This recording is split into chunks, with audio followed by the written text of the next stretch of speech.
theaters, and streaming exclusively on HBO Max. The exact same day. Earlier today, Warner Brothers made the announcement that in the United States, all of their 2021 theatrical films would be hitting HBO Max the same exact day as theaters in America. This is huge. This is obviously starting with Wonder Woman 1984 on Christmas Day, the first 4K HDR movie on HBO Max. So yeah, all their 2021 movies. That's exciting. Obviously, we all got really excited about this news because 2020 has sucked and it has left us starved for any kind of new movies. But once the initial thrill wore off, we all kind of started thinking that there are also some downsides to take into consideration. That's right. And because it's 2020 and nobody can be happy on the internet, we figured we'd do a quick list of pros, which are great, and cons, which are bad, about exactly how we feel about this news. Let's start with the pro. Yeah. We get to see a bunch of brand new, highly anticipated blockbuster movies for one low monthly price without having to leave the comfort or safety of our homes, which is pretty cool. That's true. Now, con, this is a massive, massive blow to the already hurt theater industry, which was suffering, especially the smaller independent chains. And this affects thousands of people who work for these theaters, both big and small. This sucks. It does suck. There is a pro, though. This is a huge incentive for more Americans to stay home, preventing further exposure and spread of COVID-19, which we could all be better about. Con, we're all missing out on the movie-going experience, which is something we basically haven't had all year. And for a lot of significant movies, we won't have next year. Yeah, I mean, pro, this makes seeing movies much more accessible for people with disabilities and people who don't live near major movie theater chains, or people who think that like a 7:05 show is too hard to get to if you're trying to catch dinner first, and if you go see the 9:15 one, you're up too late and it just screws up your whole schedule and you just wind up not seeing the movie at all, and then you watch it on an airplane or something. That's true. That's the worst place to watch like a really important movie. Anyway, con, this is currently only in the US, which completely sucks for the rest of the world. On the flip side, congrats on your considerably lower COVID-19 numbers and probably better healthcare. Let's just say definitely better healthcare. Yeah. Here's a pro. Dune is going to be like 3 hours long probably, and you know that you're going to have to go and spill some of your precious fluids in the midst of the film, which is an affront to the Freeman, but unless you're wearing a still suit that will recycle your fluids so that you may share them with your CH, you probably are going to have to go take a bathroom break. But thankfully, you can pause streaming movies, so you can go do your bathroom stuff in the middle of Dune. Hooray. You never cease to amaze me. Con, pirates and bootleggers will have a field day with this. Those guys love stealing movies, and they're going to have the best time ever. It can be really difficult to get the movies when you're a wanted criminal who lives on a boat or have to keep an eye on a moonshine distillery. And also, people will totally rip these movies and put them on illegal file sharing sites immediately. So like the rest of the world who doesn't get these movies on HBO Max, Pirate Town. Here's a pro. Parents with young children have a hard time getting to see movies under normal circumstances, but now they can see some new movies without having to hire a sitter, and they can pause to tend to their kids if they're throwing up or going to the bathroom or whatever, or if they've got like little rotten shrieking toddlers who demand to watch Tom and Jerry or Space Jam on repeat for a week straight. They can do that. That's totally fine. You don't have to explain to them why a rented movie can only be on your TV for 48 hours and then disappears. It's just easier this way. I agree, and I also want to watch Tom and Jerry for a week straight.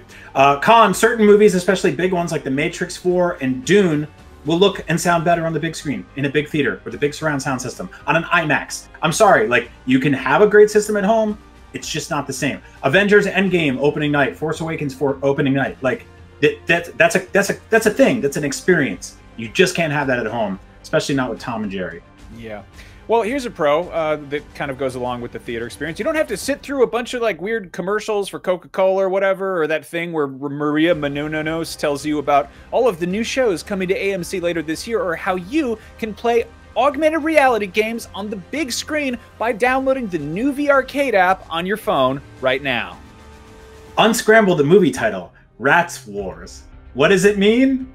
Star Wars. Con, this sets a precedent that could potentially eliminate all but the biggest blockbusters from screening in theaters, which means medium-sized, like budget, smaller budget movies, stuff like Knives Out, will go straight to VOD or show up exclusively on streaming sites like Netflix and Amazon, which I know that could be a pro or a con, but still, yeah, it's going to affect movie budgets. It's a pain in the ass when a streaming service that you don't subscribe to scoops up a movie you wanted to see, and then you have to, I don't know, go get a trial or, text your relatives who have a subscription.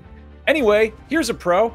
this year has sucked and things haven't been great and they still aren't great, but it's nice to have some movies to look forward to. Like we just get to say, hey, we're gonna see Wonder Woman in our living room, and it's not like a life or death thing. It's just like, hey, it's just putting it on, and you get to see it. You get to see Mortal Kombat. You get to see Space Jam. It's very exciting. Now, Con, speaking of things that are not great, the HBO Max app is not great. Like, it's buggy and glitchy and crashes constantly. When I open it up on my PS4, which I have to keep around because it's not on PS5, although it is on Series X, but it's not on my Roku TV or my LG TV, but it is on a computer, which I don't want to plug into my TV. Anyway, the HBO Max app is not great, and they should really put it everywhere before they decide to put every movie on it. Yeah, that's a good idea. Here's a pro. There are no rules. You don't have any of those PSAs before the movie. You can eat or drink whatever the hell you want. You can do whatever you want. You can just talk over the movie. If you want to watch Mortal Kombat totally naked while pounding Long Island iced teas and just screaming at the top of your lungs the Mortal Kombat theme, like Mortal Kombat, dun, dun, dun, and then you can do that. That's fine. You might get a noise complaint. You might get evicted. Who knows? But also you can do the unthinkable. If you want to check your phone in the middle of the movie, you can do that, and strangers won't shush or yell at you. Con, you can check your phone in the middle of the movie. Don't do that, but you're gonna do that. I'm gonna do that. I have a phone. Phones are great.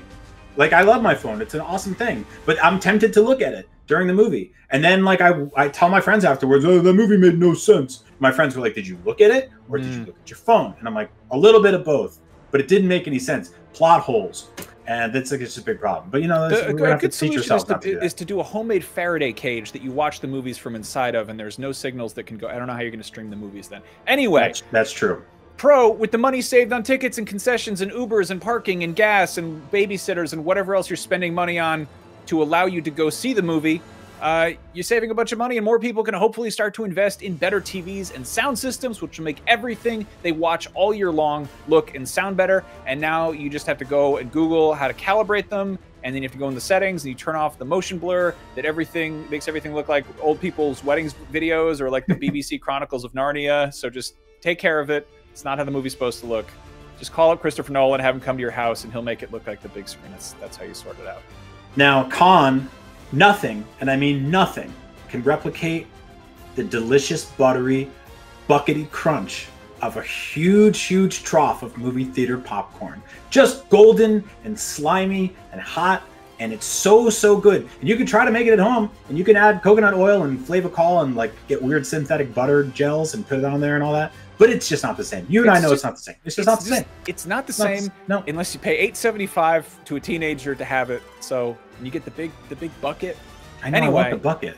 Anyway, we both desperately want to go back to the movie theaters, but in the meantime, this is a pretty cool sort of placeholder solution, and we're excited to see all these movies that are actually coming out next year as opposed to being put on the back burner for the immediate future. What do you think about this whole revelation? You think it's the death of movie-going as we know it, or is this a fun thing to hold you over in 2021? Let us know in the comments, and most importantly, whatever size screen you're watching your movies on, which of these movies are you most excited for? Is it Space Jam? It should be Space Jam. No, I don't know about that. I mean, Mortal Kombat, man. It's a new legacy. It is, but Mortal Kombat, like, what if like it's decent? Like, it's not. It doesn't have to be great. That's the thing. It doesn't have to be great. It's Mortal Kombat. It should just be fun. Like, rip off the guys' heads. Like, they did so much stuff since the last movie too. You punch the nuts and you could see them, and you could see the. God, so what if they do that where you could see the skeletons when you punch the nuts? I don't give a shit. I'm wearing a COVID mask in my house so that I look more like Sub-Zero.